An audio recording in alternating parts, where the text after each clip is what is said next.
Hello student, मैं निशांत कुमार एक बार फिर आपके सामने वीडियो लेकर के आया हूं एक्सेल का। तो आज हम लोग एक्सेल के क्लास में समझेंगे कि कैसे हम लोग यहाँ डाटा को क्विकली एकदम फास्टेस्ट वे से हम लोग कैसे डेटा एंट्री कर सकते हैं। तो चलिए डेटा एंट्री को फास्टेस्ट तरीके से करने का मैं आपको तरीका समझाता हूँ। सपोज मान लीजिए अभी हमें यहाँ पर फील्ड करना है नेम, हिंदी का मार्क्स, इंग्लिश का मार्क्स और मैथ का मार्क्स।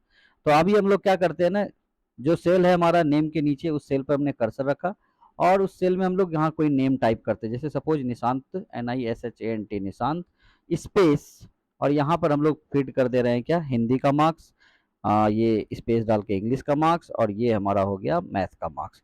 इंटर कर दिया।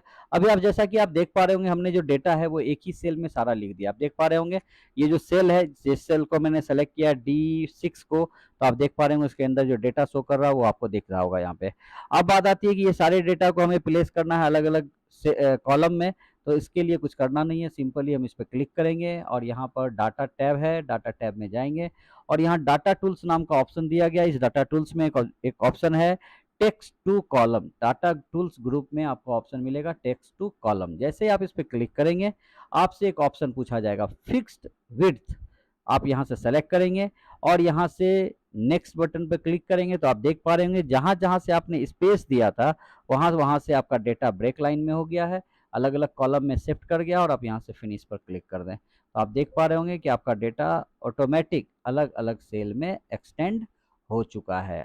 इस तरह से आप आसानी से अपने किसी भी डेटा को आप यहाँ पे अरेंज कर सकते हैं। तो इसके लिए फिर से एक बार हम लोग देख लेते हैं। जैसे सपोज मान लीजिए एक नाम है LALIT ललित, और स्पेस मैंने दिया, उसका स्पेस डाल के हमने मैथ इंग्लिश का मार्क्स और मैथ का मार्क्स हमने फीड कर दिया। अब इस डेटा को हमको एक्सटेंड करना है, अलग अलग कॉलम में भेजना है।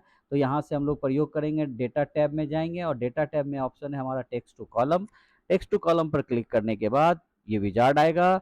इस विजार्ड पे हमें सेलेक्ट कुछ नहीं करना है, सिंपली फिक्स्ड विड्थ को क्लिक करना है और यहाँ से नेक्स्ट पे क्लिक करना है। आप देख पा रहे होंगे जहाँ जहाँ स्पेस है वहाँ से आपका डेटा आपको अलग अलग कॉलम में कर दिया गया है और फिनिश पर क्लिक करेंगे और जैसे ही ओके पर क्लिक करेंगे आपका डाटा ऑटोमेटिकली अलग अलग कॉलम में एडजस्ट हो जाएगा। तो आप इसका प्रयोग कर सकते हैं कि डाटा को कैसे आसानी से हम लोग अलग अलग कॉलम में डाटा को प्रेजेंट कर सकते हैं। आई होप सो वीडियो पसंद आया होगा, बहुत कुछ सीखे होंगे।